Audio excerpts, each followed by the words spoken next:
이번에는 여당 간사를 맡고 있는 박성중 국민의힘 의원 연결하겠습니다. 나와 계시죠? 네, 안녕하십니까. 네. 반갑습니다. 일단 총평부터 좀 해주세요. 네네. 뭐, 여러 가지 측면에서 야당이 많은 문제를 제기했지만은 결정적 한 방은 없었다. 이런 말씀을 드리고 싶습니다. 총평. 조금 전에 조승래 의원은 부적격도 아니고 절대 부적격이다 이런 말씀을 주시던데요. 네네. 그 야당이 처음부터 부적격이라고 답을 정해놓고 억지 주장을 반복하고 또 질문을 되풀이하고 했던 겁니다. 네. 이번에 나온 문제는 학폭 문제, 방송 장악 문제, 예. 배우자 인사청탁 문제, 예. 기타 재산 형성 문제 이런 것들이 주로 나왔는데요. 예. 대부분 다 그 설명이 잘 됐고 특히 뭐 학폭 문제 관련해서 하나 더 이야기를 한다면은 얼마나 다급했던지 정인 참고인 협의 때 전혀 언급이 없던 1학년 담임을 국회 근처에 대기시켜놓고 참고인으로 불러달라고 때를 썼습니다. 그렇게 우리가 채택을 안 해주니까 그 민주당 강덕구 의원하고 기자회견을 했는데 결국 뭐 증거도 별로 없었고요. 또 후보자 배우자가 생기부에 뭐 지각을 그 삭제 요청했다 주장했지만은 허무맹랑한 이야기라고 후보자도 직접 밝혔고 또 1학년 담임은 학생과 하해하지 않았다. 하해한 적이 없다고 했는데 실제 6월 11일 두 달 전에 학생이 하해했다고 피해 학생이 하해했다고 이야기했습니다. 그런데 나중에 이제 또 다시 말을 바꿨죠. 이렇게 오락가락하는 사람까지 이렇게 등장시킨 거 보면 전반적으로 문제가 있었다 이런 말씀을 드리고 알겠습니다. 싶습니다. 그러니까 청문회에서 이제 제기됐던 의혹에 대한 질문은 드리려고 했는데 미리 지금 말씀을 해주셨으니까 일단 그거는 그걸로 가름을 하고요. 다시 잠깐 네네. 돌아가서 네네. 오늘 과방위 회의가 있죠. 네네 있습니다. 여기서 이제 청문 그 결과 보고서 채택 문제가 이제 그 논의가 될 거 아니겠습니까? 네네네. 그런데 조승래 의원은 부적격 의견으로 채택이 될 때만 채택이 될 수 있다. 이 그 입장을 밝히던데 어떤 말씀 주시겠습니까? 원래 오늘이 청문 보고서 채택의 날입니다. 네. 그래서 그 상임위 전체회의를 열어야 되는데 상임위 전체회의를 열 때는 안건이 있어야 됩니다. 네. 그 안건을 하면 조성래 간사하고 저하고 어느 정도 합의를 해서 채택이든 뭐 불채택이든 어느 정도 합의를 해야 되는데 네. 그래서 오늘 9시부터 만나서 다시 한번 상의를 하자 했는데 뭐 시간이 없다고 지금 피하고 있습니다. 네. 그리고 10시부터 무조건 상임위원회 하자 그러는데 안건도 없이 상임위원회 전체 일을 한 적이 없습니다. 우리끼리 모여서 무슨 잡담하는 것도 아니고 그래서 빨리 우리끼리 만나서 안건에 대한 상정을 할 수 있도록 협의를 하자 해도 협의도 피하면서 왜 저런 말을 하는지 모르겠고요. 결론적으로 말씀드리면 채택이든 불채택이든 어느 정도 협의가 돼서 안건으로 형성이 돼야 됩니다. 그래서 저희들은 일단은 그 이동관 후보자에 대한 부분을 채택을 하고 여러분에 대한 것은 뭐 여러 가지 어떤 안 되는 사유를 조건을 달아서 하자 이렇게 해도 뭐 말을 듣지 않고 있습니다. 그러면 결국 오늘 과방위 회의가 무산될 가능성이 높네요. 그러면 그렇습니다. 지금 뭐 아침까지도 어제 하루 종일 하고 오늘 아침까지도 지금 했는데 아직 네. 충분한 그게 안 되고 있습니다. 알겠습니다. 청문회에서 제기된 의혹에 대한 질문 조금 전에 아들 학폭 논란을 지금 말씀하셨으니까 네네. 이른바 방송장악 의혹 관련 부분에 대한 질문을 좀 드리겠는데요. 이동관 네네네. 후보자는 당시 적폐 수사 과정에서 나는 사법 처리된 적도 없고 아무 문제가 없는 걸로 나왔는데 왜 그러느냐 이런 논리를 폈다라는 질문을 드렸더니 조승래 의원은 네네. 당시 그러니까 수사의 본류는 원세훈 국정원장 체제 국정원 행태에 대한 수사였고 별건이었기 때문에 제대로 파헤치지 않았고 두 번째 공소시효 문제가 있었다. 따라서 그게 이동관 후보자에 대한 면죄부가 될 수가 없다. 이런 취지의 주장을 했는데 어떻게 평가하십니까? 그 우리 조승래 간사가 전반적인 홍보 수습실에 나온 여러 가지 문건, 네. 국정원에 대한 문건 이런 걸 잘 이해를 못해서 그런 것 같습니다. 제가 뭐 청와대 2번이나 근무를 했습니다. 네. 우선 청와대 홍보 수습실에 나온 문건에 대해서 이야기를 하면은 홍보 수습실 한 80명 정도 됩니다.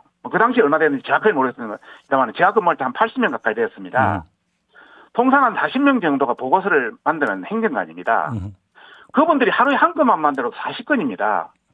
이 모든 것을 수석이 다 챙기고 추진하는 게 아니고 그중에 채택하는 것은 그리 많지는 않습니다. 그래서 수석이 모든 것 행정관이 만들면 그것을 그 비서관이 전부 검토해서 그중에 일부 좀 중요하다고 생각되는 건 수석한테 가서 수석에서 채택되는 부분만 전체적인 별도 관리해서 뭐 대통령한테 보고되는 것도 있고 그러니까 그 자체는 굉장히 소수라는 겁니다. 그래서 수석이 모든 것을 다 할 수가 없고 행정관이 전체적으로 판단해서 하나의 문건이 대부분이다 이런 말씀을 하고 그리고 또 대통령 기록관에도 그 보고서가 전부 들어있기 때문에 이것을 마치 모든 것을 다 했다. 이것은 아니다. 그 내용을 잘 몰라서 그렇다. 이런 말씀을 드리고 싶고요.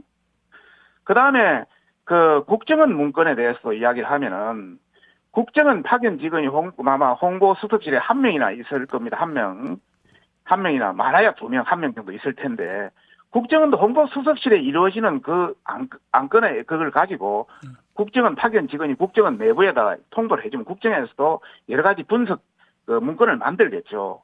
그 문건이 100% 홍보 수석실에 와서 위에 올라간다 보장을 못합니다. 자체 내부의 문건일 가능성도 굉장히 많습니다. 의원님 그러면 잠깐 정리해서 질문 좀 드릴게요. 예.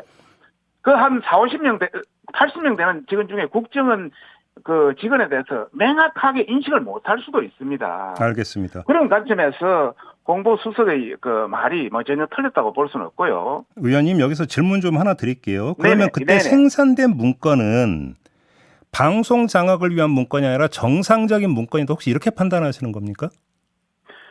다양하게 각기 행정관이 자기 입장에서 여러 가지 판단에 의해서 문서를 작성할 수 있지 않습니까? 아니 그러니까 그 다양한 것에 방송 장악을 위한 문건도 포함이 된다고 그러니까 그렇죠. 보느냐를 포함이 그렇죠.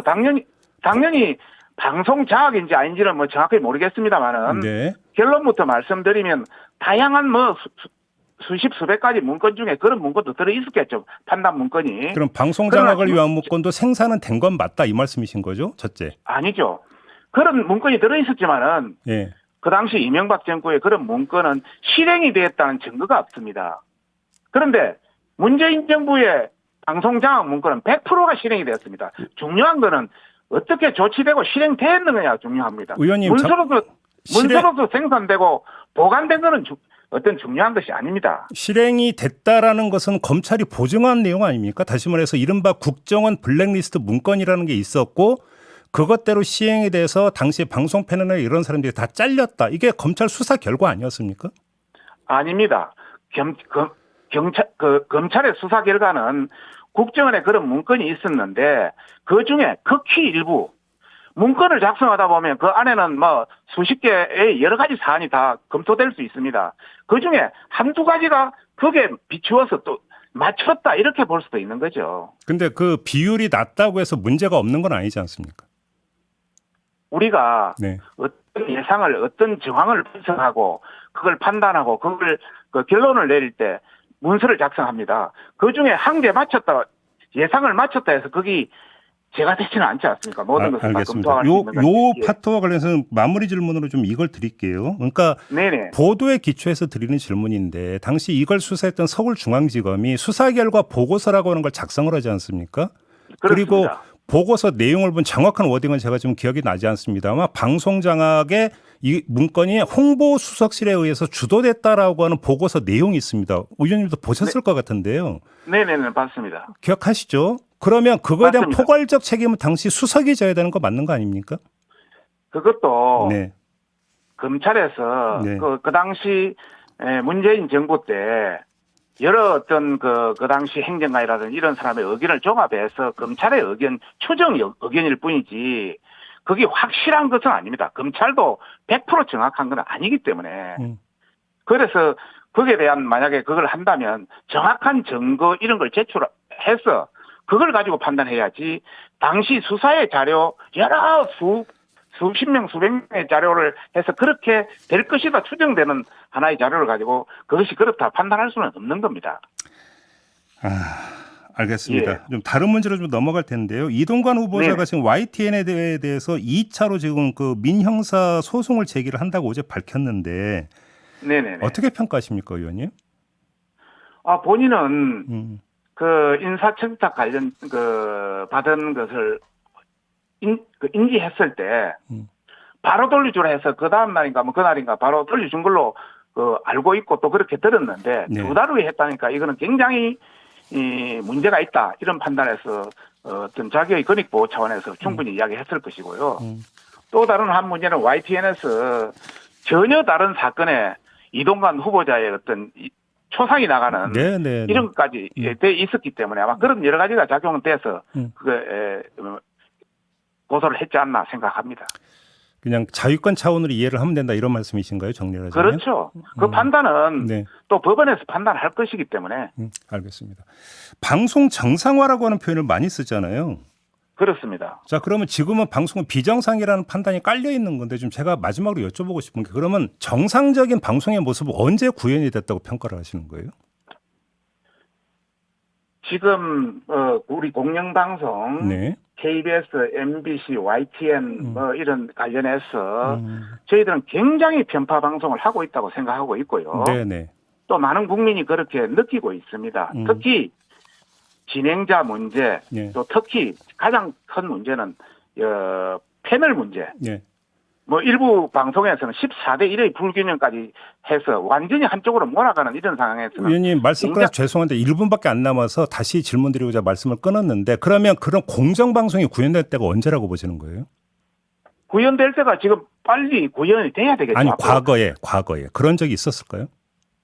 과거에 100% 공정이라는 것은 진영에 따라서 논리가 다르지 않겠습니까? 네. 그러나 어느 정도 뭐 50대 50은 100%안 되도록 40대 60, 60대 40 뭐 이런 수준까지는 돼야 그는 어느 정도 공정 방송이다. 그럼 그게 중립적인 진행자 그리고 패널도 균형하게 어떤 결론을 내지 말고 국민이 판단할 수 있도록 해주는 것이 좋다 이런 차원입니다. 그러면 이명박 박근혜 정부 때는 그런 게 좀 구현이 됐다고 평가하시는 겁니까, 의원님? 문재인 정부 때보다는 월등히 낫죠. 이명박 박근혜 정부 때가? 네, 뭐 완전히 공정하게 했다고 알겠습니다. 주장하기는 어렵겠습니다만은. 근데 그때 홍보수석실에서 방송장악 문건이 작성이 된 건 그럼 어떻게 평가를 해야 되느냐가 지금 방송계가 제기하는 핵심 문제 아닐까요?